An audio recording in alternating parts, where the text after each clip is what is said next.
चलो विद्यार्थी मित्रों આપણે જે થિયરી જોઈ એને લગતા દાખલા જોઈએ પરંતુ યાદ રાખજો જો થિયરી આવડતી હશે થિયરી ક્લિયર હશે થિયરીના નિયમો યાદ હશે તો જ દાખલા કરી શકવાના છીએ એટલે પહેલા તો સૌપ્રથમ આપણે થિયરી તૈયાર કરેલી હશે તો જ દાખલા કરવાની મજા આવશે ચલો મિત્રો કાલે આપણે થિયરી જોઈ હવે દાખલાની શરૂઆત કરીએ એક ભાગીદારી પેઢીમાંથી દર મહિનાને અંતે એક સરખી રકમનો ઉપાડ કરે છે ક્યારે ઉપાડ કરે છે દર મહિનાને અંતે એક સરખી રકમનો ઉપાડ કરે છે વર્ષના અંતે કુલ વાર્ષિક ઉપાડ 12000 કરેલ છે વર્ષનો ઉપાડ આપ્યો છે જો ઉપાડ પર વાર્ષિક 12% લેખે વ્યાજ વસૂલ કરવાનું હોય તો વર્ષના અંતમાં ઉપાડ પર વ્યાજ ગણો અહીં ઉપાડ વર્ષનો આપ્યો છે જ્યારે ઉપાડ જે કરેલો છે એ દર મહિને કરેલો છે તો એક વર્ષનો ઉપાડ કેટલો થયો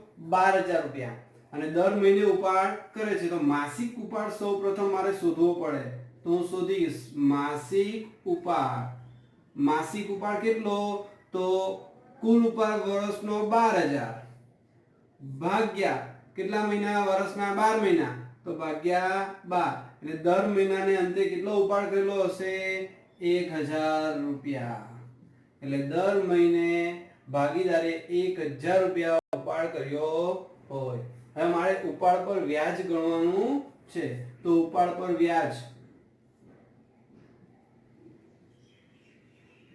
સૂત્ર શું છે આપણું PRN upon 100 આ ક્યારે આવતું હતું ધોરણ 7 ની અંદર આ સૂત્ર સાદા વ્યાજની ગણતરીમાં તમારે આ સૂત્ર કર્યું હતું તો P બરાબર હવે અહીંયા માસિક ઉપાડ લેવાનો છે દર મહિને ઉપાડ કર્યો છે તે રકમ દેવાની છે નહીં કે વર્ષના ઉપાડની રકમ P બરાબર 1000 R બરાબર વ્યાજનો દર કેટલા ટકા કીધો છે 12% N બરાબર કેટલા દર મહિનાને અંતે ઉપાડ કરે તો નિયમ આપેલા જ છે ચોપડીની અંદર કે દર મહિનેના અંતે ઉપાડ કરવામાં આવે તો 66 ના છેદમાં 12 લેવાના દર માસની શરૂઆતમાં ઉપાડ કરવામાં આવે તો 78 ના છેદમાં 12 લેવાના દર મહિનાની 15 તારીખે ઉપાડ કરવામાં આવે તો 72 ના છેદમાં 12 લેવાના તો અહીંયા લખીશું દર મહિનાને અંતે ઉપાડ કરેલું છે એટલે 66 ના છેદમાં 12 660 રૂપિયા તો ઉપાડનું વ્યાજ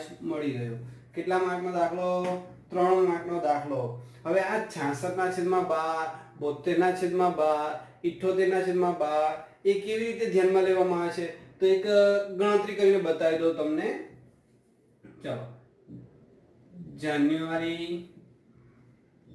ફેબ્રુઆરી માર્ચ એપ્રિલ મે જૂન जुलाई ऑगस्ट सितंबर अक्टूबर नवेम्बर डिसेम्बर दर मासनी શરૂઆતમાં એટલે કે દર માસની શરૂઆતમાં એટલે કે દર મહિનાની પહેલી તારીખે ઉપાડ કરવામાં આવે જાન્યુઆરી મહિનાની પહેલી તારીખે ઉપાડ કરવામાં આવે તો આપણે ડિસેમ્બર મહિના સુધી વર્ષ પૂરું થાય તો કેટલા મહિનાનું વ્યાજ ગણાય તો જાન્યુઆરી થી ડિસેમ્બર મહિના સુધીનું તો કે 12 માસનું વ્યાજ ગણવામાં આવે હવે એ જ વસ્તુ તમે દર મહિનાની શરૂઆતમાં કરો છો એટલે ફેબ્રુઆરીની પહેલી તારીખે ઉપાડ કરો તો ફેબ્રુઆરી માર્ચ એપ્રિલ મે જૂન જુલાઈ ઓગસ્ટ સપ્ટેમ્બર ઓક્ટોબર નવેમ્બર ને ડિસેમ્બર કેટલા મહિના થયા 11 મહિના હવે માર્ચ મહિનાની પહેલી તારીખે ઉપાડ કરો તો 10 મહિના એપ્રિલમાં કરો તો પહેલી તારીખે 9 એ રીતે જોઈએ તો 8 7 6 5 4 3 2 અને ડિસેમ્બર મહિનાની પહેલી તારીખે કરો તો ડિસેમ્બર મહિનો એક જ મહિનાનું વ્યાજ ગણાય તો કુલ આનો સરવાળો કરો તો કેટલો આવે 78 માસ આ રીતે 78 માસ લેવામાં આવે છે દર મહિનાનો આપણે સરવાળો કરી નાખ્યો અને વ્યાજ ગણ્યું એક મહિનાનું એમ 78 માસનું આપણે વ્યાજ ગણી શકીએ હવે દર માસની અંતે હવે દર માસની અંતે કરેલું હોય તો તો જાન્યુઆરી મહિનામાં ઉપાડ કરશે પણ ક્યારે? અંતે, એટલે જાન્યુઆરીની છેલ્લી તારીખે. એનો મતલબ એવો થયો કે જાન્યુઆરીમાં જાન્યુઆરી મહિનાનું વ્યાજ ગણાશે નહીં. તો જાન્યુઆરીમાં ઉપાડ કરીએ પણ વ્યાજ ગણાશે ફેબ્રુઆરીથી. તો ફેબ્રુઆરી, માર્ચ, એપ્રિલ, મે, જૂન, જુલાઈ, ઓગસ્ટ, સપ્ટેમ્બર, ઓક્ટોબર, નવેમ્બર અને ડિસેમ્બર. કેટલા મહિના? 11 મહિનાનું વ્યાજ ગણાય. ઉપાડ કરો છો જાન્યુઆરી મહિનાને અંતે, એટલે જાન્યુઆરી માસનું વ્યાજ ન ગણાય. પછી ફેબ્રુઆરી મહિનામાં ગણો ઉપાડ કર્યો તો ક્યારે? અંતે, તો 10 મહિનાનું વ્યાજ ગણવું પડે. માર્ચ મહિનાને અંતે કરો તો 9 મહિનાનું. એવી જ રીતે 8, 7, 6, 5, 4, 3, 2, 1. અને ડિસેમ્બર મહિનાની કઈ તારીખે ઉપાડ કરશો? છેલ્લી તારીખે. તો ડિસેમ્બર મહિનાનું વ્યાજ ગણાય ને, એટલે 0. તો કેટલા આવે? 66 માસ. જો દર માસની અંતે ઉપાડ કરવામાં આવે તો જો દર માસને અંતે મેં લખ્યું છે 66/12. દેખાય છે મિત્રો? હા, તો એ રીતે તમારે કામ કરવાનું રહેશે. કેવી રીતે? 66/12. હવે જોઈએ તો દર માસની 15મી તારીખે. હવે ધારો કે તમને એવું કીધું કે દર માસની 15મી તારીખે ઉપાડ પર વ્યાજ ગણવાનું છે. તો દર માસની 15મી તારીખે જાન્યુઆરી કયા મહિનાની?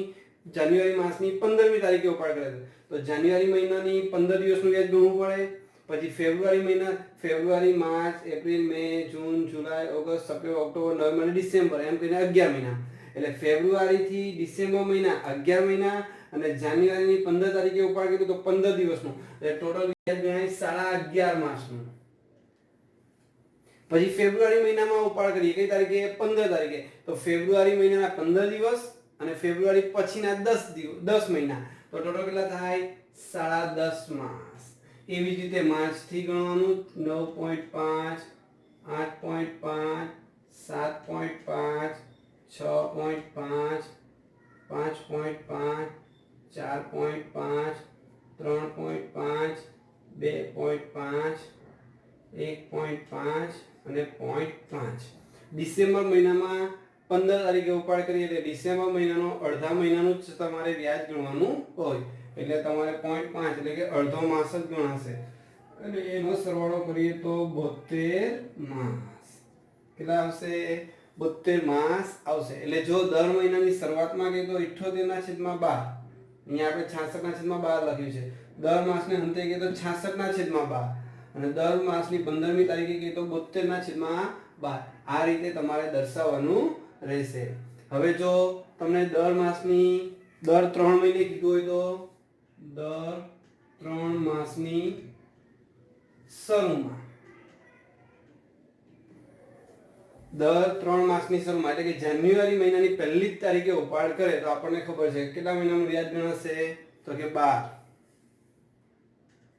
પછી ફેબ્રુઆરીમાં ઉપાડ નહીં કરે, માર્ચ મહિનામાં ઉપાડ નહીં કરે, પાછો એપ્રિલમાં ઉપાડ કરશે. દર 3 માસે કીધું છે ને શરૂઆતમાં. એટલે એપ્રિલ મહિનાની કઈ તારીખે? પહેલી તારીખે. તો એપ્રિલ મહિનાની પહેલી તારીખે કરે તો 1, 2, 3, 4, 5, 6, 7, 8, 9. તો એપ્રિલ મહિનાથી ઉપાડ કરશે એટલે પાછા 9 મહિનાનું વ્યાજ. હવે 3 મહિને કરે છે એટલે એપ્રિલ મહિનામાં કર્યું, મે મહિનામાં નહીં કરે, જૂન મહિનામાં નહીં કરે, જુલાઈ મહિનામાં ફરીથી કરશે. એટલે કેટલા મહિના બાકી હશે? 6 મહિના. ઓગસ્ટમાં નહીં કરે, સપ્ટેમ્બરમાં નહીં કરે, ઓક્ટોબરમાં પાછો કરશે એટલે ઓક્ટોબર, નવેમ્બર અને ડિસેમ્બર 3 માસ. એમ કરીને ટોટલ આપણે જોઈએ તો કેટલા મહિના થાય? 12 ને 9 21 ને 6 27 ને 3 30 માસ. એટલે આ જુદું જુદું ફોર્મેટ દ્વારા તમને દાખલામાં પૂછાય તો તમને ખબર હોવી જોઈએ. ફરીથી એક વખત ટૂંકમાં રજૂ કરી દઉં કે જો ઉપાડ દર માસની શરૂઆત કરે તો 78/12, દર માસને અંતે કરે તો 66/12, દર માસની 15મી તારીખે કરે તો 72/12 અને દર 3 માસની શરૂઆતમાં કરે તો 30/12. આ રીતે તમારે ઉપાડ પર વ્યાજ ગણવાનું છે. જો કોઈ પ્રશ્ન હોય તો મને જાણ કરજો.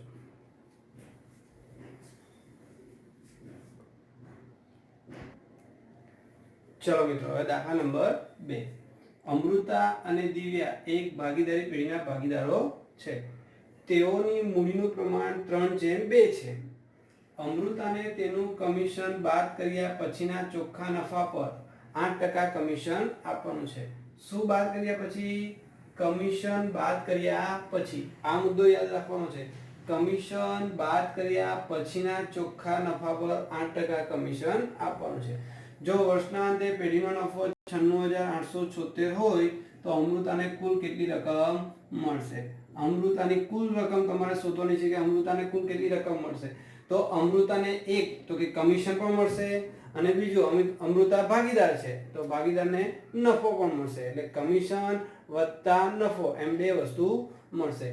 જ્યારે તમને દાખલામાં કમિશન બાદ કર્યા પછીના ચોખ્ખા નફા પર આ વાક્ય આપેલું હોય તો તમારે એનું સૂત્ર મૂકવું પડે. સૂત્ર શું છે તો અહીંયા લખું છું. અમૃતાનું કમિશન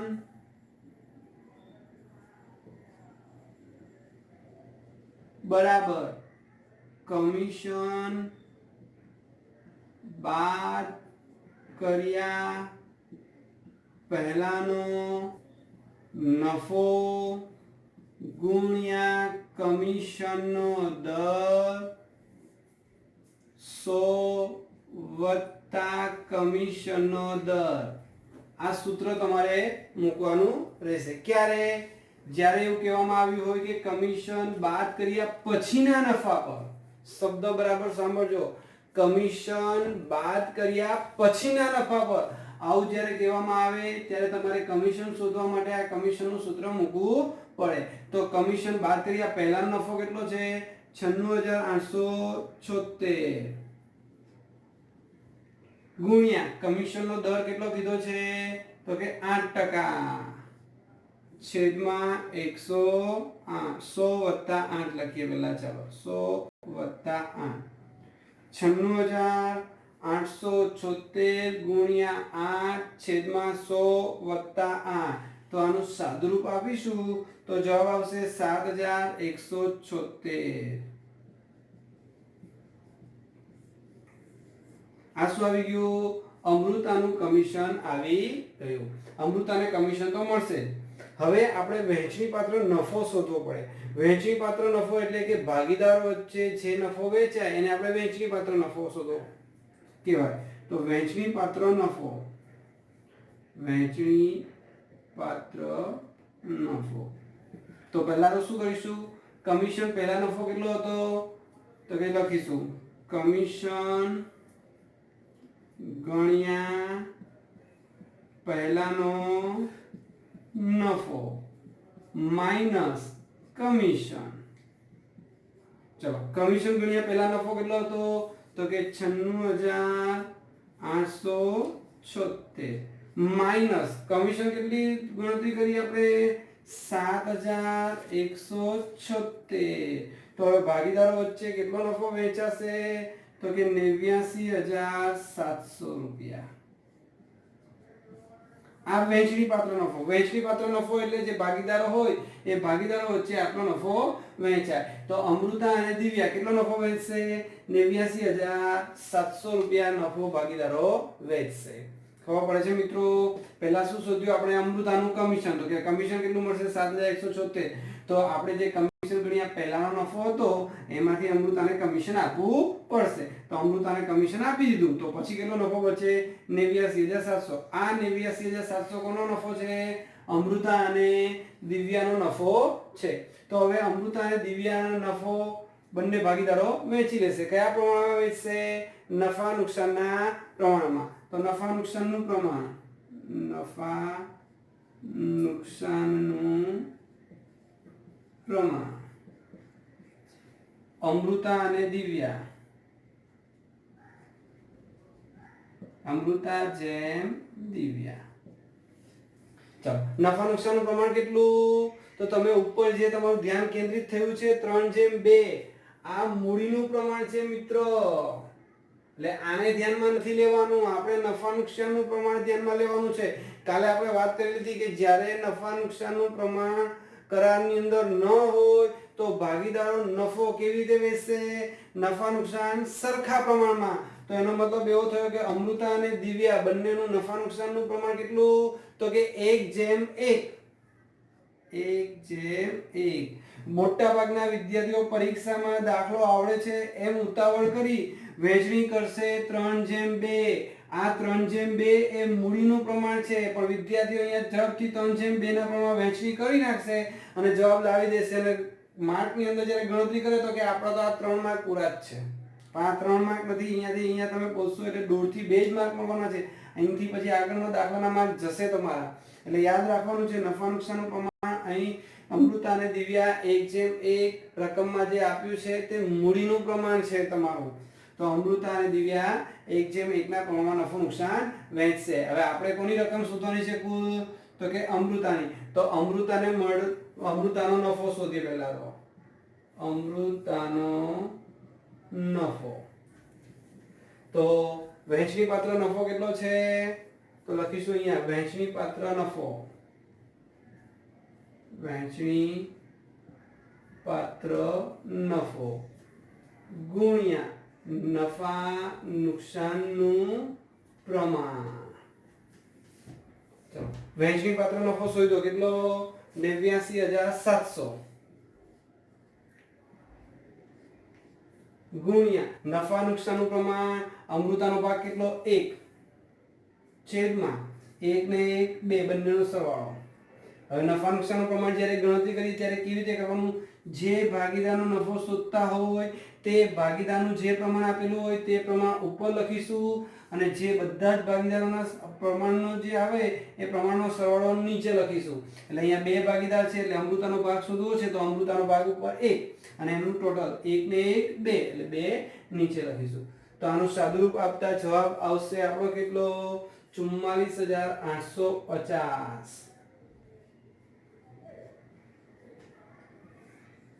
આ શું મળ્યું મને? અમૃતાનો નફો, અમૃતાનું કમિશન, અમૃતાનો નફો, 2 વસ્તુ પ્રાપ્ત થઈ ગઈ. હજુ મને જવાબ પૂરો થયો નથી. શું પૂછ્યું છે? અમૃતાને કુલ કેટલી રકમ મળે? તો અમૃતાને અહીંયા 2 વસ્તુ મળે છે. કઈ કઈ? એક અમૃતાનું કમિશન, બીજું અમૃતાનો નફો. તો અહીંયા લખીશું અમૃતાને મળતી કુલ રકમ બરાબર શું મળે? તો એક કમિશન વત્તા બીજું શું મળે? નફો. તો કમિશન કેટલું મળે છે અમૃતાને? 7176 વત્તા નફો કેટલો મળે છે? 44850. એમ કરીને કુલ સરવાળો આપણે કરીએ તો અમૃતાને કુલ કેટલી રકમ મળશે? 52026 રૂપિયા પ્રાપ્ત થશે. કેટલા રૂપિયા મળશે અમૃતાને? 52026 રૂપિયા. અહીં વિદ્યાર્થી મિત્રો દાખલાની અંદર 3 મુદ્દા ધ્યાનમાં રહેવાના છે. તે ફરીથી એક વખત રિપીટ કરી આપું. પહેલું કે અહીં તમને મૂડીનું પ્રમાણ આપ્યું છે, નહીં કે નફા નુકસાનનું પ્રમાણ. નફા નુકસાનનું પ્રમાણ નથી આપ્યું એટલે નફો બધા ભાગીદારો વચ્ચે સરખો. એટલે 2 ભાગીદાર છે એટલે 1/1. 3 ભાગીદાર હોય તો 1/1/1. 4 ભાગીદાર હોય તો 1/1/1. બીજું, આ સૂત્ર ક્યારે ઉપયોગ કરવાનું છે? તો કે કમિશન બાદ કર્યા પછી. કમિશન બાદ કર્યા પછી, વારંવાર કહું છું, કમિશન બાદ કર્યા પછી આ શબ્દ આપેલો હોય તો જ તમારે અમૃતાનું કમિશનનું સૂત્ર મૂકવાનું છે. પછી ત્રીજો મુદ્દો છેલ્લો, કુલ કેટલી રકમ? વિદ્યાર્થી મિત્રો શું કરે છે? કેટલી વખત કમિશન શોધી નાખે, વહેંચણી પાત્ર નફો શોધી નાખે, પછી દાખલો છોડી દે કે આ દાખલો પૂરો થઈ ગયો. પણ કુલ પૂછેલે કુલ કેટલી રકમ? તો કમિશન વત્તા નફો એ બેનો સરવાળો કરો તો અમૃતાને કુલ કેટલી રકમ મળશે? તો કે 52026 રૂપિયા.